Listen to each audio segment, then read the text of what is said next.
तो दोस्तों वीडियो को शुरू करने से पहले कुछ चीज़ें मैं आपको बता देना चाहता हूँ। हमने इस वीडियो को कई स्लाइड में डिवाइड किया है, जैसे कि योजना क्या है, यानी कि हम योजना के बारे में पूरी इन्फॉर्मेशन देखेंगे। साथ ही एलिजिबिलिटी यानी कि पात्रता क्या है, एससी की क्या है, एसटी की क्या है, ओबीसी की क्या है, ठीक है? हमें पैसा कितना मिलेगा, ठीक है? और साथ ही क्या-क्या संशोधन किए गए हैं, अभी तक सारे संशोधन देखेंगे जब से लॉन्च हुई है ये योजना तब से लेकर अब तक, ठीक है? और भी बहुत सारी चीज़ें हैं, उन सभी चीज़ों को हम आज के इस वीडियो के माध्यम से देखेंगे। तो सबसे पहले हम देख लेते हैं योजना क्या है? तो जैसा कि देख पा रहे हैं हमने फर्स्ट स्लाइड ओपन कर लिया और यहाँ पर हम देखेंगे योजना के बारे में।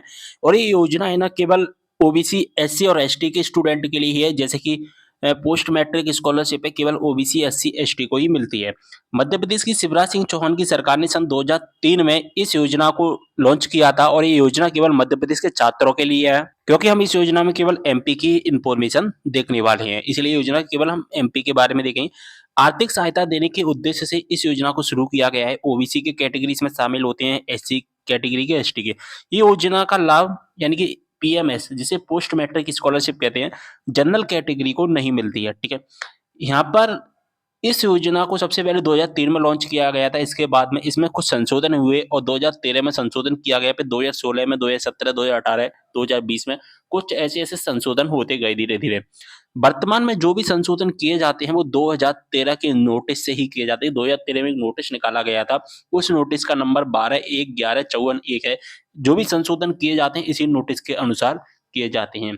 इस योजना का लाभ लेने के बाद में आप किसी अन्य छात्रवृत्ति का लाभ नहीं ले सकते हैं।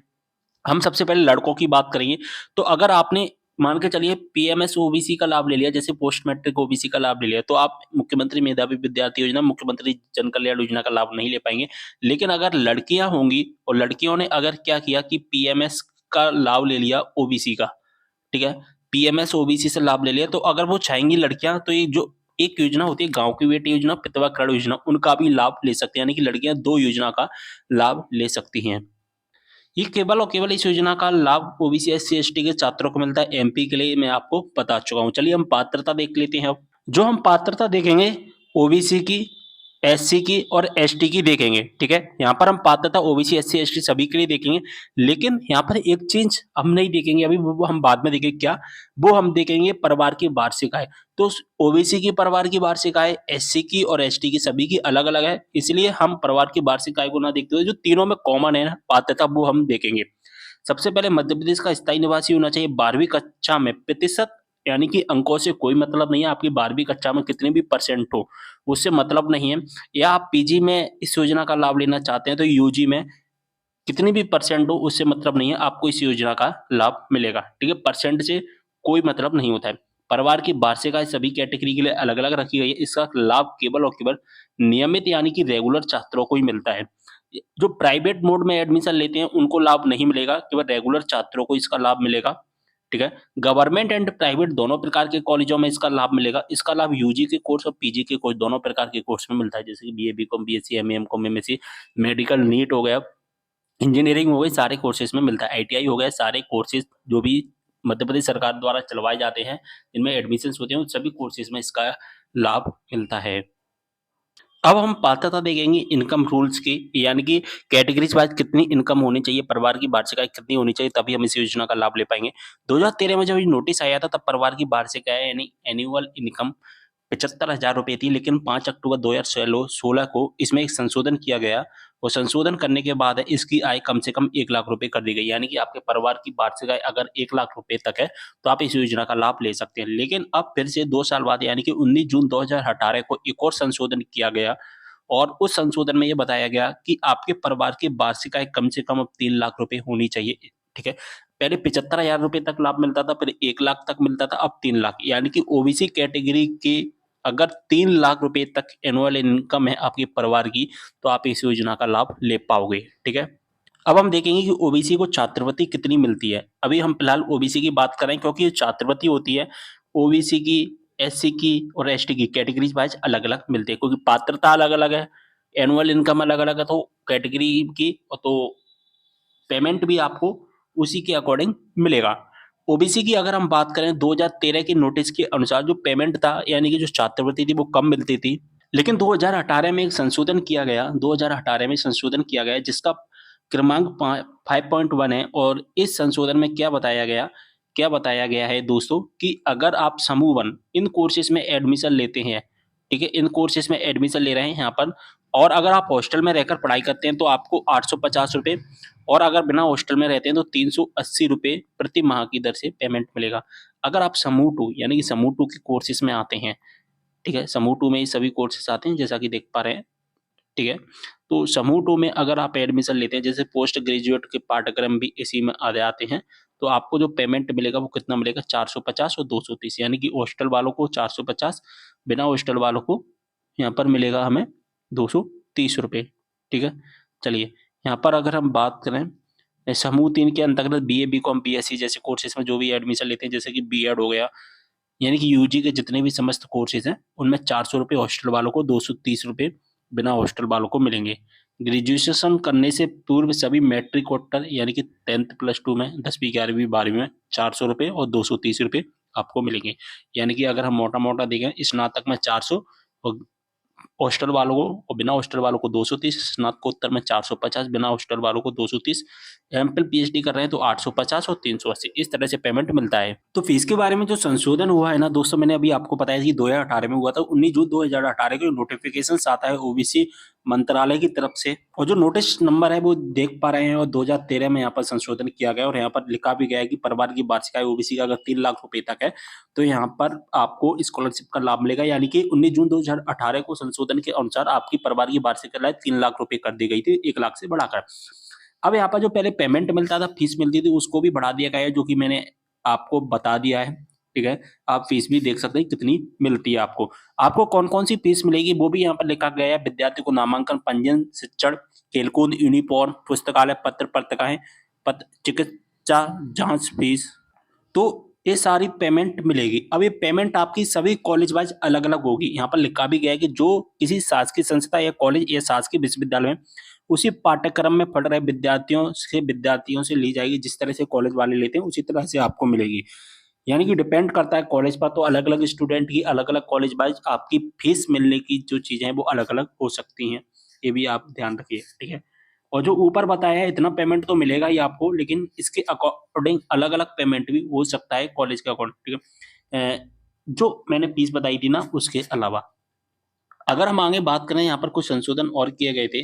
भारत सरकार द्वारा संचालित संस्थानों में जो भी स्टूडेंट एडमिशन लेगा, एक केंद्रीय विश्वविद्यालय में लेगा एडमिशन जो कि एमपी में स्थित है, उनको भी छात्रवृत्ति का लाभ मिलेगा, पूरी छात्रवृत्ति मिलेगी। साथ ही जो भी गवर्नमेंट कॉलेज में एडमिशन लेगा उनको तो मिलेगी, साथ ही जो प्राइवेट कॉलेज में भी लेगा एडमिशन उनको भी मिलेगी, जैसा कि मैं आपको पहले बता चुका हूँ। अब हम एक चीज़ देखने वाले हैं उन स्टूडेंट की जो इंजीनियरिंग में एडमिशन लेना चाहते हैं और नीट के माध्यम से मेडिकल करना चाहते हैं और ये ओबीसी, एससी और एसटी तीनों की हम देखेंगे यहाँ पर, ठीक है? तीनों के बारे में हम देखेंगे। तो अगर आपको इंजीनियरिंग करना है, तो इंजीनियरिंग करने के लिए आपकी जेईई मेंस परीक्षा में कम से कम 1.5 लाख तक रैंक होनी चाहिए, तभी आप इस योजना का लाभ ले पाओगे। एमबीबीएस अगर आपको करना है, तो एमबीबीएस कर पाओगे, ठीक है? लेकिन इसके लिए आपको नीट है वो पास करना होगा और इसके बाद जब आपका नीट क्लियर हो जाएगा और आप एडमिशन ले लोगे, आपकी एडमिशन की लेने के बाद पढ़ाई भी एमबीबीएस की पूरी कंप्लीट हो जाएगी। तो इसके बाद में आपको क्या करना होगा, मेधावी छात्र योजना के समान यानी कि जिस तरह से एमएमबीवाई में काम करवाया जाता है उसी तरह से आपको पीएमएस में भी काम करवाया जाएगा। 2 साल तक राज्य शासन द्वारा सुनिश्चित ग्रामीण क्षेत्र में कार्य करने का अनुबंध करेंगे। अगर आप कार्य नहीं करते हैं ग्रामीण क्षेत्र में तो 10 लाख रुपए सरकार को देने पड़ेंगे। इसी तरह अगर आप प्राइवेट कॉलेज के हैं तो 5 साल तक काम करना है, अगर आपको काम नहीं करना है तो 25 लाख रुपए सरकार को देने पड़ेंगे और ये आदेश है 2018-19 से लागू हो चुका है, ठीक है? यानी कि अब जो नियम चल रहे हैं वो 2018-19 के हमारे पास में चल रहे हैं जो कि 2018-19 से लागू हो चुके हैं। अगर हम एसटी की आय सीमा के बारे में बात करें, एसटी स्टूडेंट की, तो 2019 से पहले आय सीमा 3 लाख रुपए थी, लेकिन 2019 में संशोधन करके आय सीमा को बढ़ा दिया गया है और 6 लाख रुपए कर दी गई है। ये आय सीमा केवल प्राइवेट संस्थानों के लिए होती है, यानी कि जो प्राइवेट में एडमिशन ले रहा है ना उन्हीं के लिए, लेकिन जो सरकारी संस्थानों में एडमिशन लेगा उनमें कोई भी आय का बंधन नहीं होता है। आपके पास कितनी भी आय हो आप एडमिशन ले पाओगे और आपको इस योजना का लाभ मिलेगा। लेकिन यहाँ पर एक चीज़ और बता दूँ कि 2019 में तीन जो 6 लाख रुपए की गई थी, अब इसके बाद में 21 जून 2023 को फिर से इसकी आय बढ़ा दी गई है और अब इसकी आय कितनी कर दी गई है 8 लाख, यानी कि परिवार की वार्षिक आय 8 लाख है तो आप इस योजना का लाभ ले पाओगे। लेकिन इस नोटिस के बारे में बहुत सारे स्टूडेंट को नहीं पता है, क्योंकि ये जो नोटिस अभी 1 साल पहले ही आया है और इस नोटिस के बारे में किसी ने भी चर्चा नहीं की है पूरी तरह से। तो यहाँ पर अगर हम नोटिस देखें तो क्लियर मेंशन किया गया है, 21 जून 2023 को नोटिफिकेशंस आया था। अनुसूचित जनजाति यानी कि एसटी के जो भी स्टूडेंट हैं, पोस्ट मैट्रिक छात्रवृत्ति की वार्षिक आय सीमा 6 लाख से बढ़ाकर 8 लाख करने बाबत अशासकीय संस्थाओं में अध्ययनरत अनुसूचित जनजाति वर्ग के विद्यार्थियों की पोस्ट मैट्रिक छात्रवृत्ति की वार्षिक आय 6 लाख से बढ़ाकर 8 लाख की जाती है। यानी कि जो मैंने अभी क्या बताया था कि जो आय सीमा होती है केवल प्राइवेट संस्थानों के लिए होती है। प्राइवेट संस्थानों में जो एडमिशन लेते हैं इसकी आय सीमा पहले 6 लाख थी, अब इसकी आय सीमा कितनी कर दी गई है 8 लाख। लेकिन अगर आप गवर्नमेंट कॉलेज में एडमिशन ले रहे हैं तो इसमें किसी भी प्रकार का बंधन नहीं है, चाहे आपकी 10 लाख रुपए ही आय हो, चाहे आपके परिवार की वार्षिक आय 12 लाख रुपए ही हो ईयरली, उससे कोई मतलब नहीं है। ठीक है? क्योंकि ये नोटिस में भी क्लियर मेंशन किया गया है। आप इस नोटिस को एक बार और देख सकते हैं, नोटिस नंबर भी देख लेना। ठीक है? और जो मध्य प्रदेश शासन की जनजाति कार्य विभाग है, मंत्रालय, वहाँ से ये नोटिस आया है और यहाँ पर क्लियर मेंशन किया भी गया है। 21 जून 2023 को नोटिस आया था, लेकिन ये योजना का लाभ 2023 में नहीं मिल पाया था। 2023 में जिन स्टूडेंट ने एडमिशन लिया था, इसका पूरी तरह से जो लाभ है वो 2024-25 सेशन में जिन्होंने एडमिशन लिया है उनको लाभ मिलेगा। ठीक है? अब अगर हम एससी के रूल्स देखें तो एससी की जो रूल्स हैं, अनुसूचित जाति की अशासकीय संस्थाओं में एडमिशन लेने पर आपके परिवार की वार्षिक आय 6 लाख रुपए तक होनी चाहिए। यानी कि जो आय बढ़ाने का जो नोटिफिकेशन आया है, जो 8 लाख की गई वो केवल एसटी के लिए की गई। तो एसटी के लिए 8 लाख, एससी के लिए 6 लाख है और ओबीसी के लिए यहाँ पर 3 लाख आय रखी गई है। बात समझ में आ गई? तीनों का मैंने यहाँ पर बता दिया है। अभी एससी का अगर बढ़ा होगा तो मैं आपको अगले वीडियो में बता दूंगा। वैसे प्रेजेंट में अभी 6 लाख ही है, लेकिन एसटी का नोटिफिकेशन मैंने आपको क्लियरली बता दिया है। ठीक है? और ओबीसी का भी नोटिफिकेशन मैंने 2018 वाला बता दिया है। शासकीय संस्थाओं में एडमिशन लेने पर किसी भी प्रकार का बंधन नहीं होता है। ठीक है? यहाँ पर अगर हम बात करें जो लाभ या राशि मिलती है, व्यवसायिक पाठ्यक्रम में प्रवेश एवं शुल्क विनियामक आयोग द्वारा शुल्क निर्धारित होने पर पूर्व शुल्क की प्रतिपूर्ति, यानी कि जो व्यवसायिक पाठ्यक्रम होते हैं उनमें जो भी सरकार ने पैसा बताया है वही आपको मिलेगा। ठीक है? यहाँ पर शासकीय संस्थानों के पाठ्यक्रम में निर्धारित पूर्ण शुल्क की प्रतिपूर्ति होती है। जो शासकीय गवर्नमेंट कॉलेज में मिलता एडमिशन लेता है उनको पूरा पेमेंट मिलता है। अब अगर हम बात करें यहाँ पर कि जो पेमेंट कितना मिलता है, तो गैर छात्रावासी बिना हॉस्टल वाले उनको 300, छात्रावासी वालों को यहाँ पर कितना मिलता है 570 रुपये मिलते हैं और स्नातक एवं स्नातकोत्तर दोनों में लागू होता है। बात समझ में आ गई? अब इसका जो पोर्टल है ना, ये पोर्टल चेंज कर दिया गया है। पहले एमपी स्कॉलरशिप 2.0 से होता था, अब एमपी टास्क से होता है। आप सभी को पता होगा, इसके बारे में हम आगे चर्चा करेंगे। इसकी भी मैंने एक स्लाइड तैयार की हुई है। तो दोस्तों अभी तक हमने क्या देख लिया? ओबीसी एससी एसटी की पात्रता देख ली, इनकम रूल्स देख लिए, कितना पेमेंट मिलेगा वो भी हमने देख लिया है। और जो पेमेंट मिलेगा ना, जो एससी का और एसटी का, वो दोनों का समान ही होता है। एससी और एसटी के जो रूल्स हैं वो ज्यादातर समान ही होते हैं। जितना एससी को मिलेगा उतना एसटी को मिलेगा। ठीक है? तो आप ये मत सोचना मैंने एसटी का नहीं बताया। एसटी का केवल जो रूल्स बुक में जो पेमेंट बढ़ा, वो सॉरी, जो आय बढ़ी है वो मैंने आपको बता दी है। अब अब अब हम आगे देखेंगे, इन्हें नहीं मिलेगी छात्रवृत्ति। ऐसे छात्रों को छात्रवृत्ति नहीं मिलेगी। ऐसे उम्मीदवार जो शिक्षा का एक चरण उत्तीर्ण करने के पश्चात शिक्षा के उसी चरण में किसी दूसरे विषय में अध्ययन करने लगे, उदाहरण के अनुसार बीकॉम के बाद बीए करने लगे या एक विषय में एमए करने के बाद किसी दूसरे विषय में एमए करने लगे, तो ऐसे स्टूडेंट को स्कॉलरशिप नहीं मिलेगी। यानी कि एक कोर्स के लिए केवल एक बार, जैसे कि अगर आपने बीए किया तो बीए में स्कॉलरशिप मिल गई, आपका बीए कंप्लीट हो गया। अब आपने सोचा कि नहीं हमें बीकॉम करना है, तो उसके में उसमें भी स्कॉलरशिप नहीं मिलेगी। जैसे आपने एमए एक विषय से एमए कर लिया आपने हिंदी से, स्कॉलरशिप मिल जाएगी। आपने सोचा चलिए अब एमए मुझे इंग्लिश से करना है, तो स्कॉलरशिप नहीं मिलेगी। यहाँ पर क्लियर मेंशन किया गया है। ऑफिशियल नोटिफिकेशन का 3.6 पैरा नंबर देख सकते हैं। 3.7 में क्लियर मेंशन किया गया है, ऐसे उम्मीदवार जो किसी एक व्यवसाय में शैक्षणिक योग्यता प्राप्त कर लेने के बाद किसी दूसरे व्यवसाय में शैक्षणिक योग्यता प्राप्त करने के लिए अध्ययन करते हैं, जैसे बीटी या बीएड के बाद एलएलबी करने लगे, तो इसके पात्र नहीं होंगे। ऐसे छात्रों को भी नहीं मिलेगी। इस बात का आपको ध्यान रखना है। एक ही माता पिता के केवल केवल दो बच्चे छात्रवृत्ति प्राप्त कर सकेंगे और यहाँ प्रतिबंध लड़कियों पर लागू नहीं है। जैसे कि मान के चलिए ओबीसी का कोई छात्र है, ओबीसी के कोई छात्र है जिनके माता पिता के लड़के हैं केवल यहाँ पर 3 लड़के हैं, और लड़कियों की बात करें यहाँ पर लड़की 4 हैं। तो लड़कियों को तो पूरी चारों को स्कॉलरशिप मिल जाएगी, लेकिन लड़के यहाँ पर केवल 2 ही होंगे जो स्कॉलरशिप ले पाएँगे। एक लड़की होगी वो स्कॉलरशिप नहीं ले पाएगी। तो इसका मतलब ये है, इसको अच्छे से समझ लेना। और ये रूल्स है ना, वो ओबीसी, एससी और एसटी सभी के लिए लागू होंगे। अब कुछ ज़रूरी जानकारी है वो हम देखेंगे, इनको भी छात्रवृत्ति नहीं मिलेगी। ऐसे छात्र जो छात्रवृत्ति ले रहे हैं लेकिन कुछ ऐसा काम कर देते हैं कि उन्हें छात्रवृत्ति ना देने पर सरकार मजबूर हो जाए, तो ऐसे छात्रों कौन-कौन से होंगे जिन्हें छात्रवृत्ति नहीं मिलेगी? जैसे यदि कोई पिछड़ा वर्ग का छात्र जो चिकित्सा और इंजीनियरिंग पाठ्यक्रमों में पढ़ रहा है, पहली बार परीक्षा में अगर फेल हो जाता है तो छात्रवृत्ति स्वीकृत की जा सकती है। किसी भी दूसरी बार अगर उसके फेल होने पर विद्यार्थियों को तब तक अपना खर्च वहन करना होगा, जब तक कि वह अगली कक्षा में नहीं आ जाता है। यानी कि अगर एक बार फेल हो जाए तो छात्रवृत्ति मिल जाएगी, लेकिन अगर दूसरी बार भी फेल हो जाता है, तो फिर उसको छात्रवृत्ति नहीं मिलेगी, जब तक कि वो नई कक्षा में नहीं आ जाता। जैसे कि फर्स्ट ईयर में बार-बार फेल हो रहा है, 2 बार फेल हो गए, तो सेकंड ईयर में तब तक नहीं आ जाएगा, जब तक उसे छात्रवृत्ति नहीं मिलेगी। इस बात का आपको ध्यान रखना होगा। यदि कोई छात्र बीमारी के कारण वार्षिक परीक्षा में नहीं बैठ पाता है, तो संस्था के प्रमुख से समाधान एवं चिकित्सा प्रमाण पत्र प्रस्तुत करने और उसके द्वारा यहाँ प्रमाणित करने पर कि छात्र परीक्षा में बैठता तो वहाँ उत्तीर्ण हो जाता, छात्रवृत्ति अगले शैक्षणिक वर्ष के लिए स्वीकृत की जा सकेगी। यानी कि ऐसे छात्रों को मिल जाएगी, पर उसको क्या है, सर्टिफिकेट वगैरह लगाने पड़ेंगे। ठीक है। यदि कोई छात्र अध्ययन पाठ्यक्रम के विषय को बदलता है जिसके लिए मूलतः उसे छात्रवृत्ति प्रदान की गई थी, अथवा राज्य शासन के अनुमोदन पर उसको अध्ययन संस्था को बदलता है, तो उसे दी गई कोई भी छात्रवृत्ति निरस्त की जा सकती है। यानी कि मान के चलिए बीए के कोर्स में एडमिशन लिया, ठीक है। अब जो छात्रवृत्ति जो उसे प्रदान की जा रही है तो बीए के लिए तो की जा रही है ना, लेकिन अगर वो दूसरे कोर्स में जाएगा तो छात्रवृत्ति बदलेगी।